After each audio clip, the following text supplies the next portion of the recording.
It all happened in the space of a breath, the sound of fabric tearing, followed by gasps, then cruel, heartless laughter. Maya Rivers stood frozen in the middle of the hallway, the back of her skirt ripped clean down the seam. Her legs were exposed. Her books lay scattered at her feet. Her hands trembled as she tried to pull her sweater down to cover herself. Her face turned red, then pale, then red again. Her lips quivered, but no words came out. Everyone stared. Phones were raised. Whispers started. Giggles spread like fire. And right behind her, 3 girls stood grinning like they'd just won a prize. Jessica Black, with her bleached blonde curls and ever-present smirk, had been the queen bee of Lincoln High for 3 years. She stood holding the torn piece of Maya's skirt like a hunter showing off a kill. Beside her were Kayla and Megan, the girls who followed her everywhere, laughed at all her jokes, and carried the same cruelty in their eyes. "Oops," Jessica said, her voice mocking. "Guess you should have worn something better than a grandma skirt, huh?" More laughter followed. Someone snorted. Another boy mimed pulling up a skirt and did a little dance, making his friends howl. Maya's vision blurred, but she didn't cry. Not yet. Not even when the whispers grew louder. Not even when she saw someone recording her humiliation. But 60 seconds later, those bullies, every last one of them, were on their knees. Maya had transferred to Lincoln High just 3 weeks earlier. A small-town girl from Ashtonville, she was quiet, bookish, and used to staying in the background. Her father had passed away 2 years ago, and since then, she and her mother had been scraping by. Her clothes were always secondhand, and she rarely wore makeup. She didn't care much about popularity or trends. She just wanted to study, graduate, and hopefully make her mother proud. Her first week had been uneventful. She kept to herself, sat alone at lunch, read in the library. The teachers liked her. A few students were polite, but distant. She'd noticed the way people looked at her clothes, at the way she carried herself, like she didn't belong. But Maya had learned long ago how to ignore stares. Then Jessica noticed her. Jessica noticed everyone eventually, especially if she thought you were weak. Or different. It started with little things. Loud whispers when Maya walked by. Notes left on her locker. A fake compliment in front of others about her adorable farmer boots. Maya ignored it all. But the more she ignored them, the more they pushed. Jessica hated being ignored. That Friday morning, Maya woke up early and ironed her favorite skirt. It was navy blue, long, and modest, something her mother had sewn herself years ago. She paired it with a soft white sweater and brushed her thick black hair into a neat ponytail. She even wore a silver chain her dad had given her on her 12th birthday. She didn't know she'd come home with a skirt torn to pieces. The prank had been planned. Jessica had waited until the hallway was full, between 3rd and 4th period, when everyone was moving to classes and the teachers were still in their rooms.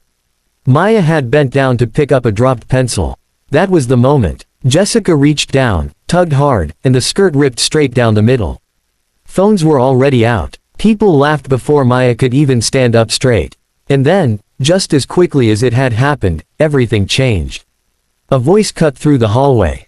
Firm, loud. Put the phone down. Now. Everyone turned. It was Elijah Grant, Sr., captain of the football team. 6'3", with a reputation for never backing down from anyone. But what most people didn't know was that Elijah had a younger sister, Ava, who had been bullied so badly in middle school that she stopped speaking for nearly a year. So when Elijah saw what was happening to Maya, he didn't hesitate. He stormed through the crowd, pulled off his varsity jacket, and wrapped it gently around Maya's waist. Then he turned to face Jessica. "What the hell is wrong with you?" Jessica blinked, thrown off. "It was just a joke. You humiliated her," he snapped. "In front of the entire school." Jessica's face tightened. "She doesn't belong here. Look at her." Elijah stepped forward. "You don't decide who belongs. Not anymore." And then something even more unexpected happened. From the crowd, others began stepping forward. A girl named Lauren, known for her makeup tutorials and hundreds of Instagram followers, stepped beside Maya and took her hand. Then came Michael, one of the quiet kids from the art club. Then Tarek from the debate team. Then a freshman Maya had once helped pick up her books. One by one, they stepped forward. One by one, they stood with Maya.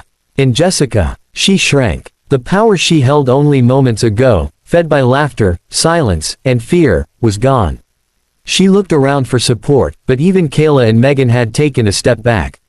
"You're going to apologize," Elijah said. Jessica hesitated. "I didn't mean." "On your knees," Lauren said quietly. "Just like you made her feel." Jessica's eyes widened. "You're kidding." But no one was laughing anymore. "Do it," someone whispered from the crowd. "Apologize," another voice said. Jessica looked at Maya. Maya didn't speak. She didn't have to. Jessica, with tears in her eyes and her reputation unraveling, slowly dropped to her knees. "I'm sorry," she said. Her voice trembled. "I shouldn't have done that." Kayla and Megan followed, kneeling beside her. Cameras were still rolling, but now, it was Maya the crowd was watching. Maya, who had been humiliated but didn't let it break her. Maya, who stood surrounded by people who saw her, truly saw her, for the first time. And when she finally walked away, her head high, Elijah's jacket around her waist, and silent dignity in her every step, it was the most powerful thing anyone had ever seen. That afternoon, the video was everywhere. Queen Bee bullies humiliate new girl, end up on their knees. It went viral within hours. But Maya didn't post about it. She didn't need to. In the days that followed, people treated her differently. Not out of pity, but out of respect. Her quiet strength, her grace under fire, became something people admired. Jessica was suspended for a week. So were Kayla and Megan. And Maya, she was offered a place on the student council by the end of the semester. Elijah became one of her closest friends. And when someone asked her later how she stayed calm when her world was falling apart in the hallway, she answered with a soft smile. "Because I knew that silence helps bullies win. But strength doesn't always need to be loud." The lesson wasn't just about bullying. It was about how quickly power can shift when people stop watching and start standing up. How kindness is stronger than cruelty. How even the smallest act of courage, like helping someone stand, like giving them your jacket, can create a ripple that changes everything. Maya's skirt may have been ripped that day. But her spirit, unbreakable. And every hallway in Lincoln High remembered that.